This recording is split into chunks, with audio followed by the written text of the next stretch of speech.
अरे शामू भाई, आज तो मौसम बड़ा सुहाना है। इस बार फसल अच्छी होगी। हाँ काका, ऊपर वाले की कृपा और हम सब की मेहनत रही तो इस बार मजे ही मजे हैं। ये कहानी है आनंद गांव की।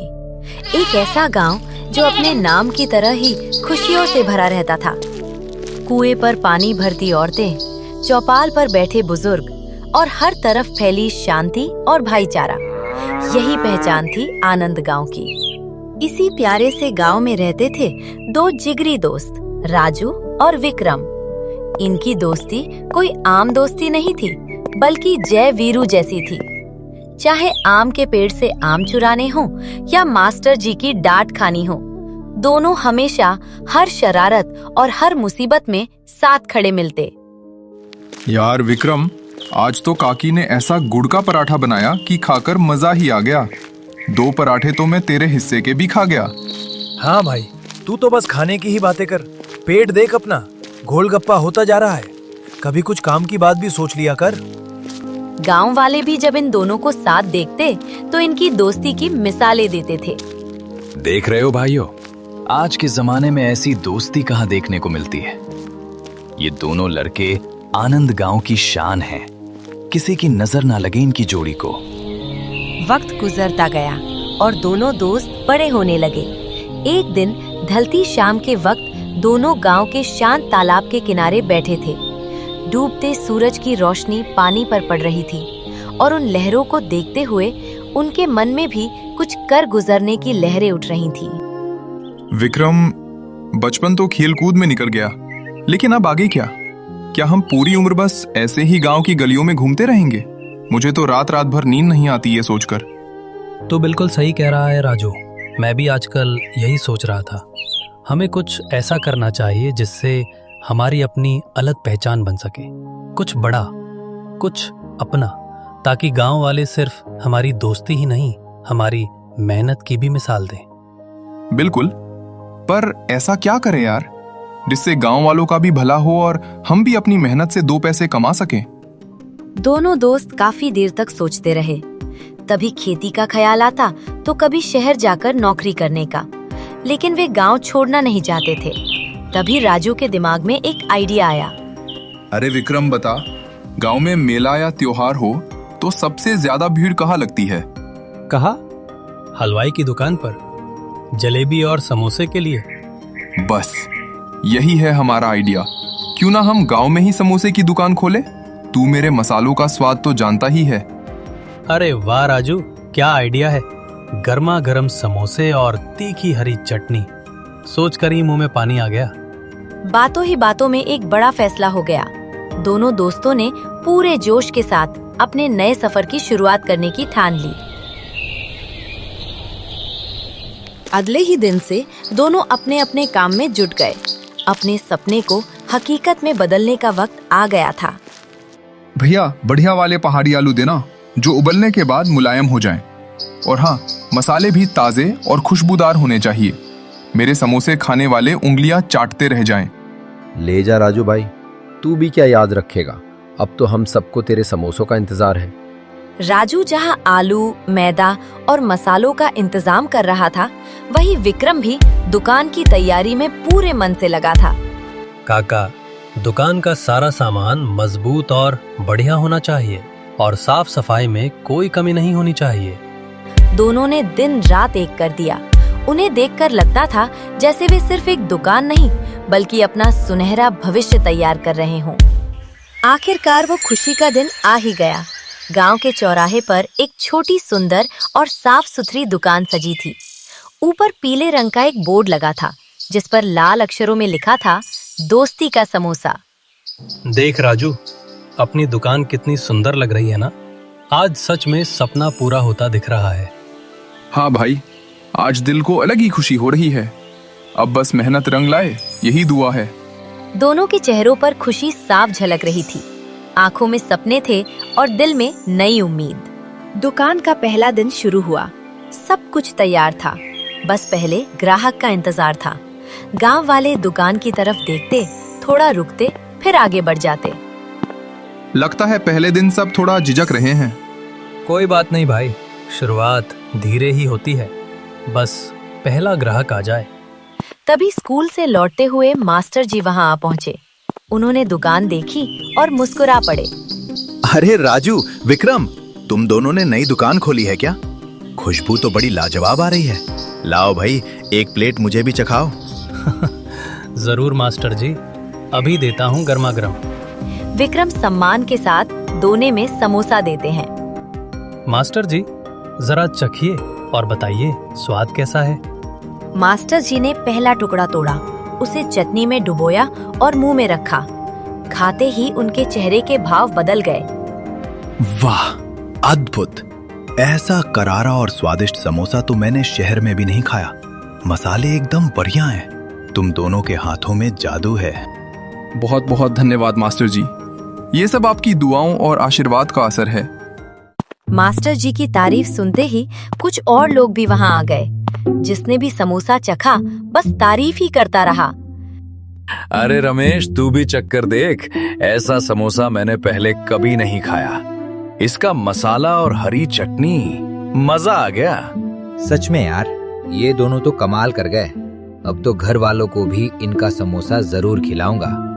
धीरे धीरे आनंद गांव में उनके समोसों की चर्चा फैलने लगी। चौपाल से लेकर खेतों तक हर कोई दोस्ती का समोसा की ही बात करने लगा। जहां पहले कम लोग आते थे, अब वहां कतारें लगने लगी थी। विक्रम, हरी चटनी खत्म हो रही है, जल्दी से अंदर से और ले आ। बढ़ती भीड़ को देखकर राजू और विक्रम समझ गए कि उनकी मेहनत अब रंग ला रही है। गांव के कुछ निठल्ले और ईर्ष्यालु लोगों को राजू और विक्रम की ये तरक्की रास नहीं आ रही थी। देख रहे हो बिरजू, कल के छोकरे आज पूरे गांव पर राज कर रहे हैं। इनकी दुकान पर तो मेला लगा है और हमारी कोई पूछ ही नहीं है। अरे कालिया भाई, ये दुकान तब तक ही चल रही है जब तक इनकी ये जय वीरू वाली दोस्ती कायम है। अगर किसी तरह इन दोनों में फूट पड़ जाए तो दुकान अपने आप बंद हो जाएगी। तूने मेरे मुंह की बात छीन ली। अब देख मैं कैसे इनकी दोस्ती में दरार डालता हूँ। कालिया ने अपनी चाल चलनी शुरू कर दी। एक दिन जब राजू अकेला दुकान के पीछे बैठकर मसाले पीस रहा था, तब कालिया उसके पास पहुंच गया। अरे राजू भाई, क्या बात है? आज भी अकेले मेहनत कर रहे हो? सच कहूँ तो इस दुकान की असली जान तो तुम्हारे हाथों का ये जादू ही है। अरे नहीं कालिया काका, विक्रम भी तो पूरा दिन ग्राहकों को संभालता है। अरे खाक संभालता है, वो तो बस बाहर खड़ा होकर बातें बनाता है और पैसे गिनता है। असली मेहनत तो तेरी है। आग के सामने तपना, समोसे तलना, पर नाम तो दोनों का हो रहा है।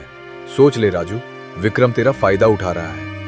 कालिया की बातों ने राजू के सीधे सादे मन में एक छोटा सा शक का बीज बो दिया। उधर बिरजू ने विक्रम को अकेले में पकड़ लिया जब वो बर्तन धो रहा था। विक्रम बेटा, तू इतनी मेहनत क्यों करता है? सारे बर्तन धोना, ग्राहकों की भीड़ संभालना।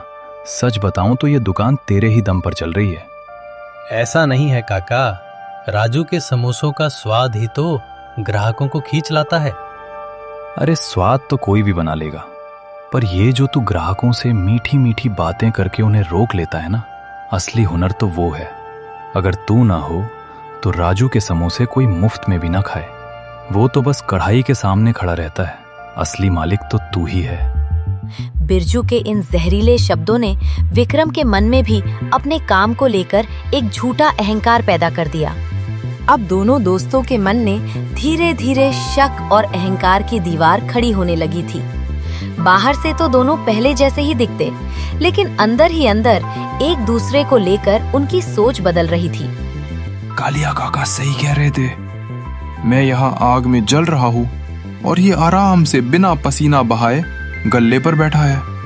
अगर मैं इन ग्राहकों को इतनी अच्छी तरह ना संभालूं, तो इसकी शक्ल देखकर कौन आएगा दुकान पर? सारी मेहनत तो मेरी ही है। वो दोस्ती का समोसा अब सिर्फ एक नाम बनकर रह गया था, क्योंकि उसके पीछे की असली दोस्ती में अब दरार पड़नी शुरू हो गई थी। दोपहर का समय था। दुकान पर बहुत भीड़ थी और काम का दबाव बहुत ज्यादा था। तभी विक्रम वहां आता है। अरे राजू, कितनी देर लगाएगा? ग्राहक बाहर धूप में इंतजार कर रहे हैं। जल्दी हाथ चला अपना। हाथ चला? यहाँ मैं कोई मशीन हूँ क्या? सुबह से कढ़ाई के सामने खड़ा हूँ। तुझे क्या है? तू तो बस बाहर खड़े होकर हुक्म चला रहा है। मैं हुक्म चला रहा हूँ। सुबह से 100 लोगों की चिक चिक सुनी है मैंने। मैं ना हूँ तो तेरी इस दुकान पर एक कुत्ता भी ना फटके। दुकान पर खड़े ग्राहक सन्न रह गए। सालों पुरानी दोस्ती में पहली बार इतनी तीखी बहस हो रही थी। जो जहरीली बातें दोनों के दिलों में छिपी थी, वो आज सबके सामने आ गई थी। अगर तुझे लगता है कि तेरी वजह से ये दुकान चल रही है ना विक्रम, तो खुद कढ़ाई के सामने खड़ा हो जा और बना ले समोसे। मैं भी देखता हूँ कितने लोग आते हैं खाने। और तुझे लगता है कि तूने मुझे पाल रखा है? मैं ना होता तो तू ये दुकान भी नहीं लगा पाता। मुझे भी कोई शौक नहीं है तेरे नखरे उठाने का। गांव वालों की भीड़ सन्न रह गई। गुस्से में इंसान सोचने समझने की ताकत खो देता है। राजू और विक्रम के साथ भी यही हुआ। आज से ये दोस्ती का समोसा बंद। मुझे तेरे साथ कोई काम नहीं करना। हाँ, जा रहा हूँ मैं। मेरी भी शक्ल मत देखना आज के बाद। इतना कहकर विक्रम वहां से चला गया। दोनों दोस्त अपने अपने रास्ते निकल पड़े और दुकान पर गहरा सन्नाटा छा गया। जब पूरे गांव को पता चला कि दुकान बंद हो गई है और राजू विक्रम की दोस्ती टूट गई है, तो हर घर में उदासी छा गई। तभी एक बच्चा मायूस होकर अपनी माँ से, माँ, अब हमें वो स्वादिष्ट समोसे कौन खिलाएगा? मुझे तो भूख ही नहीं लग रही। चौपाल पर बैठे लोग भी इसी बात पर चर्चा कर रहे थे। समोसों का नुकसान तो फिर भी भर जाएगा बेटा, लेकिन आज आनंद गांव ने अपनी सबसे बड़ी दौलत खो दी है। उन जलने वालों ने सिर्फ दुकान नहीं बंद कराई, 2 भाइयों का प्यार छीन लिया। असली नुकसान तो दोस्ती का हुआ है। हाँ मुखिया जी, आप बिल्कुल सही कह रहे हैं। कुछ दिन बीत गए। दोनों की जिंदगी एकदम वीरान हो गई थी। राजू अपने आंगन में उदास बैठा था और विक्रम तालाब के किनारे। दोनों को एक दूसरे की बहुत याद आ रही थी। मैंने विक्रम को इतना बुरा भला क्यों कहा? वो तो मेरा भाई था। सच ही तो है, वो दिन भर धूप में ग्राहकों के ताने सुनता था और मुस्कुराता रहता था। राजू कितनी गर्मी में काम करता था। मेरे सिर पर झूठा घमंड चढ़ गया था। पर रुको। तभी अचानक विक्रम को बिरजू काका की वो मीठी मीठी बातें याद आईं। उसी समय राजू को भी कालिया का वो कान भरना याद आया। अरे, ये कालिया और बिरजू काका ने तो जानबूझकर हम दोनों के बीच आग लगाई थी ताकि हमारी दुकान बंद हो जाए। हम दोनों कितने बड़े मूर्ख निकले जो अपनों को छोड़कर गैरों की बातों में आ गए। सच्चाई समझ आते ही राजू विक्रम से मिलने के लिए पागलों की तरह दौड़ पड़ा। कुछ ही देर में वो गांव के बीच वाले चौराहे पर पहुंचा और वहां विक्रम के सामने आ खड़ा हुआ। मुझे माफ कर दे मेरे भाई, मैं दूसरों की बातों में आ गया। तेरे बिना ये राजू कुछ नहीं है। नहीं राजू, गलती मेरी थी। मुझे झूठा डमंड हो गया था। हम दोनों एक साथ हैं, तभी तो इस दोस्ती का समोसा में असली स्वाद है। दोनों दोस्त रोते हुए गले मिले। ये आंसू दुख के नहीं बल्कि उस धोखे की धूल के थे जो आज उनके दिलों से धुल गई थी। अगले दिन आनंद गांव के चौराहे पर फिर से वही पुरानी रौनक लौट आई। राजू और विक्रम की दुकान एक बार फिर ग्राहकों से सज उठी। विक्रम, जरा चटनी तैयार रख, आज भीड़ ज्यादा लग रही है। सब तैयार है भाई, आज कोई खाली हाथ नहीं जाएगा। दुकान के सामने धीरे धीरे गांव वालों की भीड़ जुटने लगी। सबके चेहरों पर खुशी साफ झलक रही थी। तभी एक गांव वाला मुस्कुराकर बोला, अरे वाह, राजू विक्रम की दुकान फिर से पहले जैसी चमक उठी। सच में इन दोनों की जोड़ी और इनके समोसे दोनों ही कमाल है। दुकान पर फिर से हंसी, रौनक और अपनापन लौट आया।